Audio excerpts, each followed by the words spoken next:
Olá, pessoal! Bem-vindos a mais um episódio do nosso PSCcast. Hoje a gente vai contar uma história de amor, força e escolhas que ninguém gostaria de precisar fazer. É uma história que começa com um sonho, passa por uma dor imensa, mas também por muita fé e recomeço. Nós estamos hoje aqui com a Brenda Palmucci, que é empreendedora, mãe do Miguel e criadora da Coco Belas. Olá meninas, tudo bem? Oi, Brenda, muito bom te receber aqui, viu? Muito obrigada. Obrigada a vocês. Brenda, conta pra gente, em que momento que surgiu essa ideia de começar a fazer bala de coco? E o que fez você perceber que você podia ir além? Essa história começa com a minha mãe. Minha mãe, ela sempre foi muito empreendedora.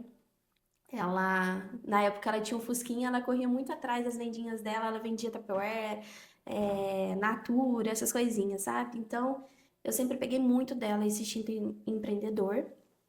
E um belo ano ela teve a oportunidade de ter uma lanchonete. Dali começou meu encanto pelo marketing, né? A lanchonete era muito bem vista aqui em Varginha, os vídeos sempre começaram a viralizar bastante na internet. E chegou a pandemia, né? E eu tive o Miguelzinho. A gente teve o Miguelzinho e só que para essa história ter um pouquinho mais de sentido, eu vou falar da Brenda, que com 14 anos começou a ter problemas de saúde. Logo quando eu comecei o meu relacionamento com o Carlos, que é o pai do Miguel, e eu comecei a passar por várias cirurgias. Até então, nesse período, né, da minha mãe trabalhando, eu sendo empreendedora junto com ela, aprendendo a ter garra, aprendendo a correr atrás das coisas. Teve a Brenda que passou por muitas cirurgias e teve uma notícia do médico que a possibilidade de ser mãe seria bem baixa. Depois da perca de um ovário, o outro doente, né? E depois dessa notícia, a gente teve o Miguelzinho, que foi um verdadeiro milagre nas nossas vidas. Então, eu já comecei com aquele instinto de mãe, querer fazer e resolver tudo, tudo, tudo, tudo, tudo por ele. Aí, chegou a pandemia e chegou a festa de um ano dele, né? Todo mundo apertado, a gente não sabia o que poderia acontecer. O meu pai trabalhando, o Carlos trabalhando, a lanchonete fechada. Então só tinha os dois ali como fonte de renda. E eu falei, pai, amor, a gente precisa fazer uma festinha de um ano pro Miguel, nem que se for alguma coisinha. Aí o Carlos foi, comprou algumas coisas, o meu pai também, pra gente fazer uma coisinha bem simplesinha, só entre família mesmo, com uma decoraçãozinha, mas para que ele pudesse ter uma fotinha, coisa de mãe, coisa de mãe. Aí não tinha muito dinheiro para poder encomendar doces. Falei, então eu vou fazer, né? Aí os dois juntaram, deram dinheirinho pra gente. E eu queria bala de coco. Eu era apaixonada na bala de coco. Ainda sou, né? Mas na época eu gostava muito de uma bala de coco de uma moça. Eu mandei mensagem pra ela, era R$ 40 o quilo. Aí se eu comprasse a bala de coco, não daria pra poder comprar as outras coisas que tava precisando, né? Eu fiz uns docinhos, fiz uns bombonzinhos só pra poder decorar a mesa. Aí eu falei, vou me arriscar. Olhei uns vídeos no YouTube, quase saí correndo. Falei, nossa senhora, isso deve ser difícil demais, mas a Brenda que insiste, vou fazer a bala de coco. Olhei bastante vídeo no YouTube e fiz a temida bala de coco. Queimei minhas mãos, fiquei trem quente, mas eu não me importei com esse processo dela, porque eu me apaixonei pela aquela calda e batendo, batendo, virar um negócio branco, do nada vira na mão da gente. Ela dá muito medo. Falei, gente, essa bala dá medo, mas ela é deliciosa e é um processo lindo, entendeu? Então, eu me conectei bastante com esse processo dela, porque não é fácil, mas quando a gente insiste, né? Aí metade da receita deu certo, a outra virou na mesa, virou uma areia, mas a gente comeu do mesmo jeito. E aí na época eu tinha um grupo de mães. Aí na outra receita eu fui, porque na época, né, um leite de coco com açúcar dava R$ 7. Então eu tinha comprado dois. Um e meio tinha dado certo, foi pra festa. Aí eu postei no grupo de mães, né, toda feliz, e, gente, olha o que eu fiz. A gente tinha um grupo de mães na época. Aí uma moça falou, nossa, bala de coco, que delícia. Você vende? Aí eu, uma oportunidade de venda? Falei, vendo. Falei, misericórdia, agora eu preciso conseguir fazer essa bala. Eu só vou ter mais uma receita, porque na época a gente tava muito apertado mesmo, né? E falei, pai, compra mais um com leite de coco, açúcar pra mim, depois eu te devolvo. Foi lá, comprou, eu consegui fazer 1 quilo na bala gelada. Eu tenho até foto dela. Eu mandei pra Paty, depois ela posta aqui pra vocês verem. Não era uma bala bonita, mas ela estava muito gostosa. E aí ela falou, quanto é? Eu falei, 40. 40 reais. Já Seguiu tinha o que você já base, né? tinha. Falei, 40, tipo, né? E aí daqueles 40, eu comecei a fazer muitas vendas. E a gente estava num momento de necessidade em casa. Eu sentia aquela necessidade de ajudar o meu namorado, porque a gente tinha um filho. Eu morava com os meus pais, e ele com os pais dele lá em Mendes, né? Mas a gente tinha um filho para criar. Então eu sentia aquela necessidade de independência, de poder fazer as coisas, né? Aí eu comecei a trabalhar. E nisso a minha mãe entrou numa depressão, porque a gente acabou perdendo a empresa. Eu tive que passar por uma outra cirurgia, que foi onde eu perdi o meu outro ovário. Mas aí foi a festinha, aí antes disso foi a festinha do Miguel, foi a coisinha mais linda, a gente pôde comemorar 1 ano de vida dele, né? E dali eu comecei a empreender, comecei a vender os meus docinhos, e eu fazia em torno de 10 quilos de bala por dia. As minhas mãos ficaram todas queimadas, todas machucadas, chegava no fim da noite eu não conseguia abrir a maçaneta. A maçaneta não, o negócio do chuveiro. Eu precisava gritar a minha mãe pra poder abrir pra mim conseguir tomar banho. Minhas mãos ficaram muito machucadas mesmo, mas aquilo não me fez desistir. Me fez persistir. Aí foi passando o tempo, né? Foi passando alguns meses, eu consegui imaginar, porque eu acredito muito, eu sei que comigo é Deus que dá um caminho pra gente. Eu tava batendo bala lá fora, e lá na parte de fora da minha mãe tem um gancho de colocar rede, sabe? Eu falei, uai, se isso daqui fosse maior, daria. Falei com meu pai, ele mandou fazer e fizeram um gancho pra mim lá em cima. Aí me facilitou minha vida. E dali começou, né? Miguelzinho crescendo, as minhas balas crescendo. Eu comecei a viralizar na internet em 2022. Ô, Brenda, vamos só voltar um pouquinho? Uhum. Conta pra gente, então, como que foi a chegada do Miguel? A chegada do Miguel. O Miguelzinho, quando eu fiz a cirurgia, que inclusive o Carlos, com o médico, que veio falar pra mim da cirurgia, que eu não poderia ser mãe, se eu quisesse ser mãe, eu teria que passar por um tratamento, né? Eu tinha em torno de uns 18 anos e os médicos falaram que se eu quisesse engravidar, eu teria que fazer um tratamento de mais ou menos uns 5 anos.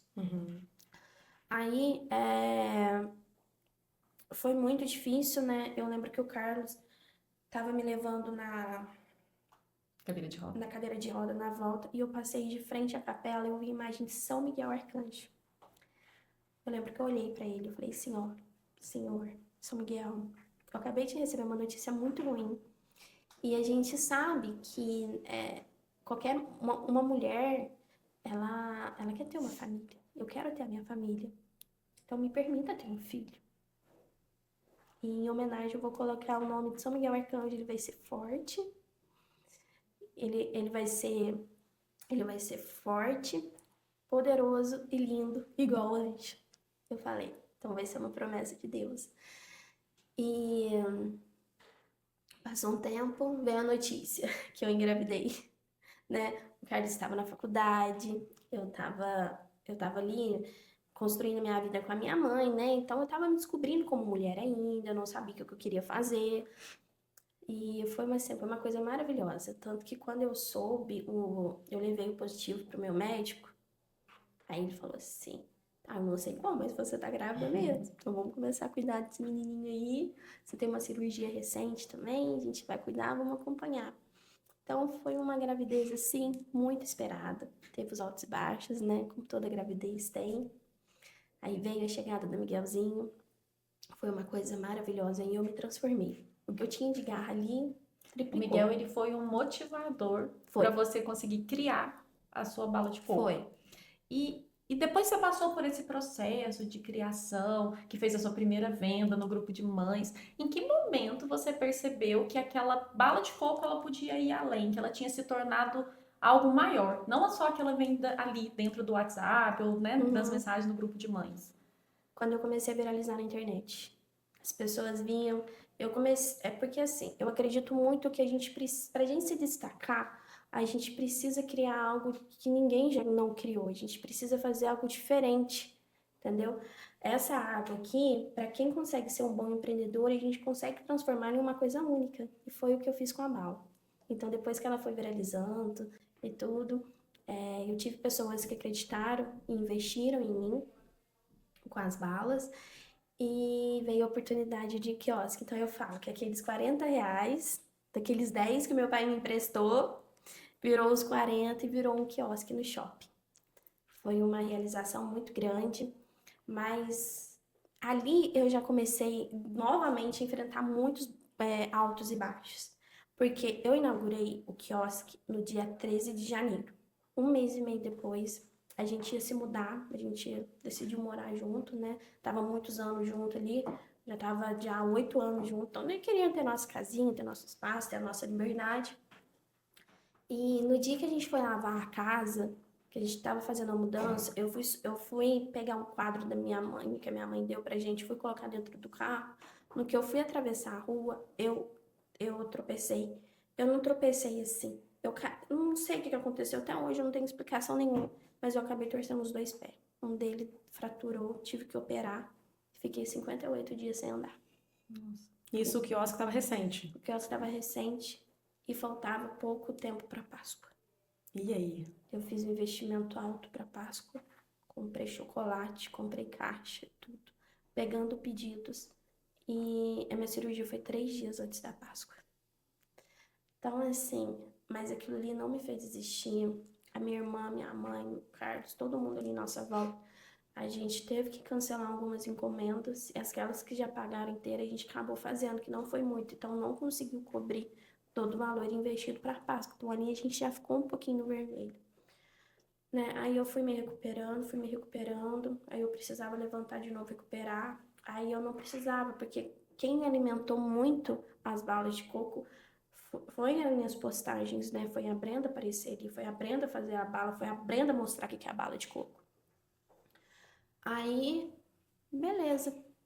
Fui, e eu lembro que a nossa fábrica, lembro não? A nossa fábrica de bala, ela tem uma escada para subir, mais ou menos uns 15 degraus. Como eu não podia andar, pisar com esse pé por quase 2 meses, eu sentava e subia lá, sentada assim, mas fazia o negócio acontecer. Nunca tive preguiça, sempre corria atrás. Aí eu entrei numa depressão, aquilo ali foi ficando muito ruim para mim. E nesse período, desde que a Brenda virou mãe e empreendedora, eu me deixei muito de lado. Eu esqueci que quer ser mulher. Eu priorizava todo mundo, eu priorizava mais as coisas que eu queria que acontecesse do que a mim mesma. Então, no que eu caí, eu parei a minha vida, porque ali eu parei. Na cirurgia, eu fiquei mais ou menos uns 15 dias deitada, sem poder fazer nada, sentindo muita dor, porque, nossa, a cirurgia do pé não é brincadeira, não. De todas as outras cirurgias, essa foi uma das mais doloridas que eu tive, da recuperação. Então, eu acabei entrando numa depressão e acabei com o nosso relacionamento de 8 anos. A gente ficou um período terminado, a gente ficou terminado, né? Isso foi em 2023, abril, janeiro, fevereiro, março, abril, maio. Foi em maio que a gente terminou. Foi depois do meu aniversário que a gente terminou. E nisso, como eu caí, a gente acabou cancelando a casa, a gente não fez a mudança, né? O pessoal do contrato entendeu. Porque como que eu ia ser dona de casa, cuidar do Miguel, cuidar do Carlos, sendo que eu tava muito ruim, não podia nem andar. Então, às vezes, aquilo ali foi um sinal que não era o momento, porque tinha coisa muito brava vindo por aí. E nisso, lutando, né, a gente terminou, a gente teve as nossas vidas separadas, né, teve algumas briguinhas também, que é normal, depois do final de relacionamento, mais com o filho, mas a gente sempre com um carinho, um amor muito grande pelo outro. E quando foi dia 26 de dezembro, que o Carlos foi lá no quiosque pegar o Miguel para poder passear um pouquinho no shopping, ele viu um caroço. Esse foi o dia que vocês notaram algo diferente no Miguel. É a primeira vez que vocês perceberam que algo estava... O Carlos viu um carocinho no Miguel, bem aqui, ó. Foi bem aqui, né? Região do pescoço. Uhum. Tava levantadinho assim, nada extravagante, mas não estava tão normal. Ai, uai. Então, tá certo isso não. E o Miguel, ele sempre foi uma criança que ficou mais doentinha. dor de garganta, dor de ouvido. Ele sempre tinha com muita frequência dor de garganta, dor de ouvido. Tanto que ele já tomou muito antibiótico na vida dele. Nesse processo, peguem essa. Ele sempre ficava muito doentinho, né? Do seu 1 ano, desde o seu nascimento até. Então ele teve muito probleminha. Ele quase perdeu a pontinha do dedo por uma bactéria que ele pegou, teve que fazer raspagem. Ele pegou pé, mão e boca. Então ele sempre teve uma coisinha ou outra. Ele sempre precisava tomar antibiótico. Então, na nossa cabeça era mais alguma coisa que o Miguel ia ter ali que a gente ia resolver com antibiótico, né? Já estavam acostumados com isso, né? Já tava acostumado com isso. Aí no dia que o Carlos foi beijar, ele foi falar tchau, viu que ele fez, nossa. Aí a gente foi e levou ele pro hospital. Ano que a gente chegou lá no hospital, a médica atendeu ele, pediu um ultrassom no pescoço, né? Falou, ele tá cheio de ínguas, dá esse remédio pra ele. Aí a gente questionou, mas ele acabou de tomar um antibiótico. Acabou de sair de antibiótico. Como que ele tá com dor de garganta e ouvido de novo? Porque ela nem relou o menino direito. Beleza, deu o remédio lá, a gente pegou, a gente começou a dar pra ele. Mas aquilo ali não tava certo. Não tava certo. E aí ele foi passar o ano novo com a família da minha sogra, do meu sogro, lá com o Carlos, em Campinas, na casa do meu cunhado.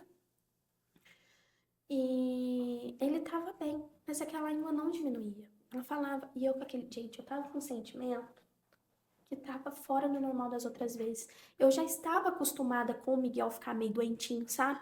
Mas aquela vez tava diferente, que ó, O coração de mãe sente. não tava certo, não. Não tava. Aí ele foi pra lá, eu preocupada, né? Trabalhando bastante, tava com quiosque, né? Em rotina de shopping é bem diferenciado. E beleza. Eles voltaram. E eu senti que aquela língua aumentou um pouquinho. Mas só que na época, e é uma coisa muito compreensível de se entender, eu era a única que estava enxergando e falando. O Carlos, a minha mãe, a minha sogra, todo mundo ali estava vendo aquilo ali e sendo normal, porque ninguém queria pensar o pior. Mas na época também eu não pensava o pior. Você só sentia que Eu algo só não sentia estava que era normal. que tinha que ser investigado, que não estava muito certo. Uhum. Então a gente levou ele na doutora Lúcia Raquel. Aí o Miguel voltou. Eu falei pro Carlos, né? E na época a gente tava meio assim. Aí, e ele tava em outro relacionamento também. Então, a nossa comunicação tava um pouquinho complicada nessa época, né? E então, e na época eu tinha muitos ciúmes. Eu tava muito ciumada. Então eu não aceitava muito bem, não, sabe? Aí ele, não, Brenda, tá tudo certo. Eu já levei no médico daqui, falou que é uma íngua normal, que vai abaixar quando infecção de garganta. Tá certo. Eu não tá com infecção de garganta. Ele não tá com dor de garganta. E detalhe, ele começou a ter febre. Uma febre que ia e voltava. Era uma febre meio anormal. Eu falei, não, vou levar a doutora Lúcia, né? Levamos na doutora Lúcia Raquel. Ela olhou, mas a doutora Lúcia, ela não olhou só o pescoço do Miguel e a garganta e o ouvido. Ela desceu pro corpinho. O baço estava inchado. E tinha ínguas também em volta da virilha dele. E na axila, né? Aí ele tava com o baço inchado, carocinhos na virilha e na axila. Aí nisso, ela olhando, ela perguntando, e essas febres? Eu falei, doutora Lúcia, vai e volta. Aí eu dou um remedinho, às vezes demora um pouquinho pra baixar, mas vai e volta. São picos de febre. Mas aquilo ali pra mim também na minha cabeça era um pouco normal, porque ele já tinha um tempo atrás. E o Miguel, ele sempre foi uma criança que sempre se alimentou e comeu muito bem, mas ele não engordava. Ele era petitinho, ele era mais magrinho, sabe? E a gente achou que era por conta da estrutura da família do pai dele, do Carlos, né? Que são gente mais fortinha, assim, com uma estrutura de corpo mais modelada, mas são mais magrinhos, sabe? Não são gente cheinha igualzinho da minha família. A doutora Lúcia, ela já mudou o jeito dela. E dali eu já comecei a ficar um pouco nervosa. Aí no que ela senta na mesa dela, oi, eu tô pedindo uns exames aqui eu preciso de mais urgência, consegue liberar pra mim amanhã? Aqui, Duda, agenda aí com urgência pra mim um ultrassom. Aí, tá certo, não? Aí ela falou assim, olha, Brenda, filha, a gente já se conhecia, cuidou de mim petitinho. Eu vou ter que encaminhar ele para uma hematologista, oncomina de Três Corações. É porque ele tá com o baço inchado, as axilas dele, a virilha não é uma coisa tão anormal, mas pode ser uma mononucleose, uma coisa assim. Eu, tá bom. Aí eu saí de lá, já liguei pro Carlos, assustada, né? Aí a gente, então tá, vamos. Então. Deu 6 horas da manhã, ele chegou aqui em Varginha, nós já começou a levar o Miguel pra fazer o exame. Ele foi, fez o exame de sangue, nessa manhã ele tava com febre. Ele fez o exame de sangue, e em seguida a gente foi fazer o ultrassom. Aí no que chega no ultrassom, com a barriga, não só na virilha, mas a barriga, o pescoço, tudo cheio de linfonodos. Ai, uai. Aí ele foi, meio que tranquilizou, tipo, ele falou assim, olha, tá, isso daqui é bom investigar, né, ver o que que é.